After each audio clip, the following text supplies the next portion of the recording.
All right, well, welcome to the op-ed party. Thanks so much for being here. So my name is Jenna V, and I am a steering committee member for YECA, and I have been since 2021. Before that, I was a field organizer based in Connecticut. For my day job, I work in the food justice space as a food educator and food access coordinator. Um, and I'm so excited to talk about op-eds because this is a really easy, well, maybe not really easy, this is a semi-easy way to do some civic engagement. So many of you are college graduates or have some sort of writing experience. And at least in my case, I don't have a lot of opportunities to write now that I've graduated college. And this is a good way to put those skills into practice and engage civically, especially ahead of the election season. So let's jump in. So these slides were created originally by Kyle Mayer-Scott, who was the um, national organizer of YCA in, let me see if I get the years right, but not before Lauren, but before Tori for a number of years. And he is a very accomplished op-ed writer. He was part of the Yale Climate Op-Ed Fellows Program, and he has been published in many news outlet, very prominent. And I really admire him. And he was the one who originally taught me how to write op-eds. So I am really happy to be able to pass on his knowledge to you all. So when writing op-eds, there are 5 main things you got to know. Number 1, an op-ed is not the same thing as a LTE. What's an LTE? It's a letter to the editor.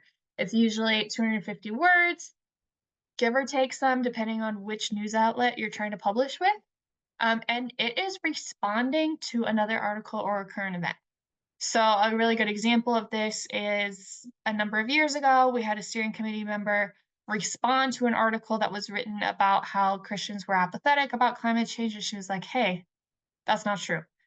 I'm a young Christian. I really care about climate change, and I take issue with how you reported this. So it's a good way to respond to either bad faith journalism or to like something that might be a little hot button. Because of that, this is one of the most read pages in papers, and I think because people just love the drama. So you can take advantage of that, and this is a great place to get yourself published, to talk about issues that matter to you, and take part in the conversation that's already happening. An op-ed, on the other hand, which this is called an op-ed party, but if you write an LTE, that's still great. An op-ed is usually a little bit longer, closer to 700 words, but that is also dependent on the paper. And it's usually like more of an essay, so it's about a new, interesting, or unexpected topic. It will be relevant for a few weeks. So an LTE is usually like, this is relevant for like responding to this specific issue. So it's not going to be relevant long term, but op-ed usually will be relevant for a month or so. It's more challenging to get published. It's longer form, so it takes up more space in the paper, and you can use more storytelling techniques.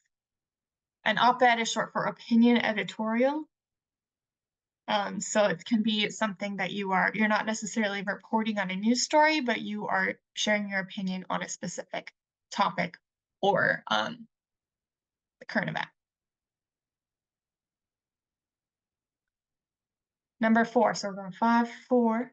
Op-eds have a framework, not a formula. So in college and in high school, I was taught like the 3-paragraph essay or the 5-paragraph essay framework for writing any kind of college essay. So it's like you had your introduction, your 3 points with your supporting arguments, and your conclusion. Op-ed, kind of the same thing. You start with your lead, which is like something attention grabbing, could be usually like something that's really current, and we'll get into that a little bit more later. Then it's your thesis. So just like in a college essay or high school essay, you have, many may say this, but I argue that blank because blah, blah, blah. That's sort of how a thesis would go. So it's either explicit or implied. in an op-ed, so you don't have to necessarily do it in the whole like thesis framework, but you should definitely have like, what is this article about? What are you trying to get at? And have that be a little bit packaged and concise in some way. The next part of an op-ed will be evidence-based argument. So stat, news, reports from credible organizations, expert quotes, scholarship, history, firsthand experience. And usually you'll have 2, 3, 4 points for that to back up your thesis. The next part of an op-ed would be the to be sure. So this is responding to any criticism. So this would be anticipating that after somebody has read your thesis, your evidence-based arguments, they might say, well, what about XYZ?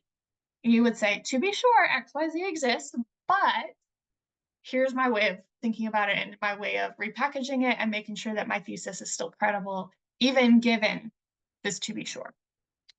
Finally, like any good essay, you end with a conclusion. You circle back to your lead and your thesis, you restate your thesis and make sure it's all wrapped up and feels cohesive. So that's the framework, but it's not a formula. You can feel free to play around with this. So sometimes in speech we'll say that, oh, you buried the lead, and that means you hid the interesting part of what you're saying further down. You can do that in an op-ed, but you still need to make sure that you grab people's attention to get people to read your article. So if you don't start out with your most interesting tidbit, you should at least have something interesting at the beginning, maybe talking about like, there have been something that's been happening in the news, and then say something more interesting later on, whatever that may be, like something interesting is happening in the news, and even blah, blah, blah happened, which is very shocking. Then jumping into your thesis, your evidence-based arguments, your to be sure, and your conclusion. You can also put your to be sure further up, like in the middle of your evidence-based arguments. Maybe there's a to be sure for each of your evidence-based arguments, however it may be. That would be sort of the framework for an op-ed. So what's a lead? We just talked about that a little bit, but a lead grabs your reader's attention. It's your introduction. It's a news hook that ties your idea into the zeitgeist of what everybody's talking about and makes your piece really timely. So often a news hook and a lead are coupled, but not always. So it doesn't have to necessarily be super related to current events, but it's helpful if it is. So some of the ways you can come up with a lead: use the news. What are people talking about? Tell a dramatic anecdote. Reference pop culture. I used to do this a lot in college. I would like talk about Carly Rae Jepsen and then jump into my like theology paper because I felt like it was like got me excited about writing it. And I could always like find the threads that like tied it together. And you can do the exact same thing when you're writing an op-ed. Talk about the Barbie movie and then talk about like our obsession with plastic consumption. Whatever it is, that wouldn't be timely anymore. But last year would have been. Turn conventional wisdom on end. Use an anniversary. So like a really big one was when it was the 50th Earth Day anniversary. There was a lot of op-eds about that. Use a holiday or a season. Cite a major news study, or get personal. Talk about something that happened in your personal experience for your lead. So an example of this from Kyle Mayer-Scott, former NO of YECA. This is an article that he had placed. Young evangelicals used to not be skeptical of climate change, not anymore, and we're voting. So one aside is when you write an op-ed, you don't necessarily get to write your own title. So you can suggest one, but not necessarily get to write it. The editor will write the title. So in this example, Kyle opens with, before the coronavirus and economic recession took up all of the oxygen, 2020 was shaping up to become the climate election. Now, with historic wildfires raging out west and hurricanes exhausting the alphabet 2 months early, climate change is once again front and center in the presidential campaign. So that's the lead and the news hook. So it's talking about how climate change is part of the presidential election. Then the thesis. Excuse me. If climate change does end up defining this election, one unlikely group of voters may decide its outcome. Young evangelicals. So the thesis is that young evangelicals might play a major role in the 2020 election. Then Kyle jumps right in with the to be sure. Evangelicals in the US are hardly leading the charge for climate action. White evangelicals remain the most skeptical of the science behind human-driven climate change, and the least receptive to climate solutions. And he goes on to say, however, there has also been many Christians who have acted in favor of climate action. So that's how Kyle takes the framework and doesn't necessarily keep everything in the order that I might. That's a little bit flexible. Next, thesis. This is number 2. So a thesis is the drive behind your article. Why are you writing this? Why might people want to read it? What should people get out of reading your article? What is your argument? So some suggestions. If you are going to be writing an op-ed today or over the next year, you might want to challenge your elected officials to listen to what Christians are saying and to enact positive climate legislation. It could be a call for your fellow Christians to hold elected officials accountable for bold climate action. It could be an argument for how Christians are taking climate change seriously and taking action. Or it could be something else. I don't know if any of you on the call have ideas for what a thesis could be, but I invite you to come off mute and share them if you feel so called.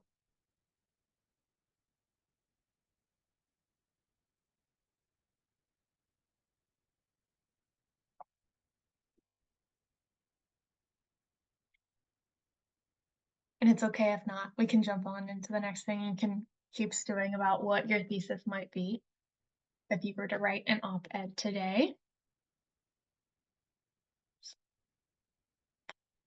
So here's another example of an op-ed written by Kyle for the Religious News Service. So he begins with the news hook. Meta, the company that owns Facebook and Instagram, has announced 3 new large solar projects in my home state of Georgia. Oh, this is actually Karina, not Kyle. Sorry. The deal is part of an agreement for Walton EMC to provide renewable energy equivalent to 100% of Meta's data center energy usage in Newton County. Meta and my family now share a utility provider, Walton EMC. Not something that happened. This news has me reflecting on the question, who is my neighbor? That's the lead. What's the personal anecdote? So the author of this took a news story. It's very basic. Like, this thing happened. Here's why it's interesting to me. Who's my neighbor? And goes in to talk about how this is the thesis. As Georgia makes moves to become a green giant, the Christian value of loving your neighbor could be an animating force for changing the narrative in the state from the divisive political one of turning purple to a unifying values-based vision for transitioning to green. So looking at loving your neighbor as this call towards unity with a mind towards environmentalism rather than one of unity for the sake of unity.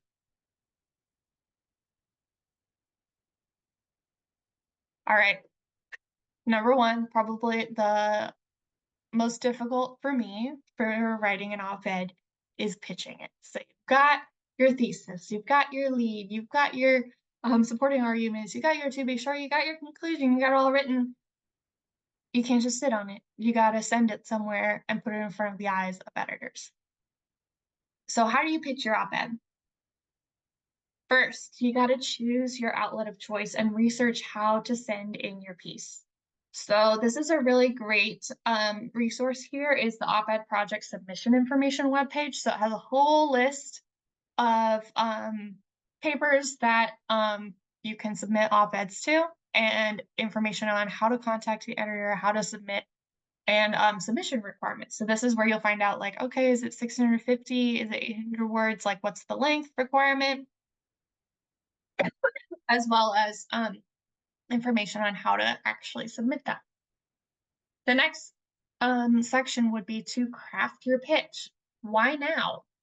Why is this newsworthy? Why should you publish this story about the election and climate change right now about young Christians? So why now? Next, so what? Why should people care? Why me? Why should you be the person who's writing this piece? What makes your perspective unique on this issue? You should definitely include your thesis in the first sentence or two of your article, or in the first sentence or two of your email. And you should do all of this in 150 words or fewer. You want to copy and paste your piece directly into the body of the email, no attachments. So you're not attaching a PDF, you're not attaching a Word doc, you are just like copy paste right in the email. And then you want to follow up in a couple weeks. So you write this email that's like, why, what, why me? Here's my article, here's my thesis, please publish me. Hit send. 2 days later, say, hi, have you read my article? What are your thoughts? And you want to do that 2 times before you move on. And you should expect rejections. Rejection is a feature of this process, not a bug. So you might have to shop your article around to a couple places. I do recommend getting a solid no before you pitch it to somebody else, because it would be really inappropriate if the person that you pitched it to first didn't let you know and ended up publishing it, and then gets really messy if it ends up getting picked up by another news source. So this is the pitch. Here's an example of a pitch from Kyle. So first, the email has a clear subject with a possible headline. So the subject is pitch.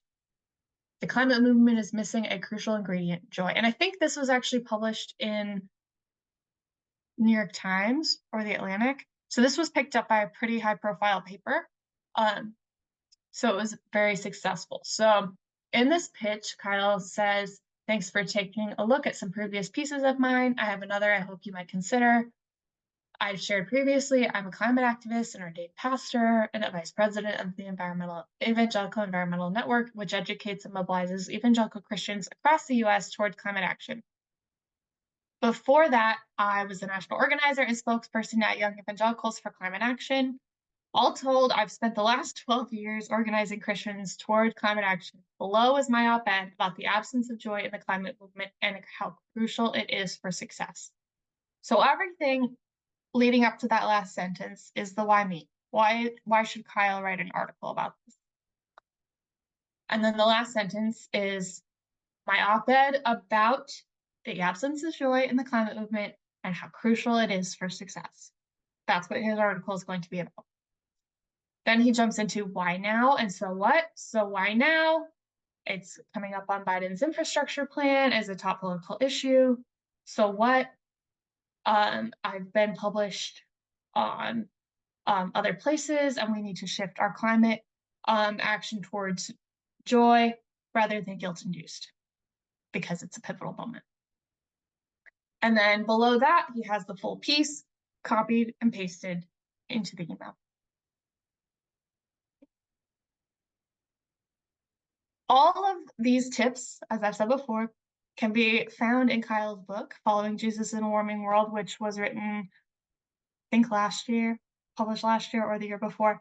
And I recommend it. That's how I've learned a lot of these things, and I've been successful in the placing of the op-eds I've written. But if any of you have any questions, I'd love to talk about this now. I'd love to also glean knowledge from the other people who are on this call. What has worked for you? What do you recommend? What has been challenging in the past? And thank you all for coming.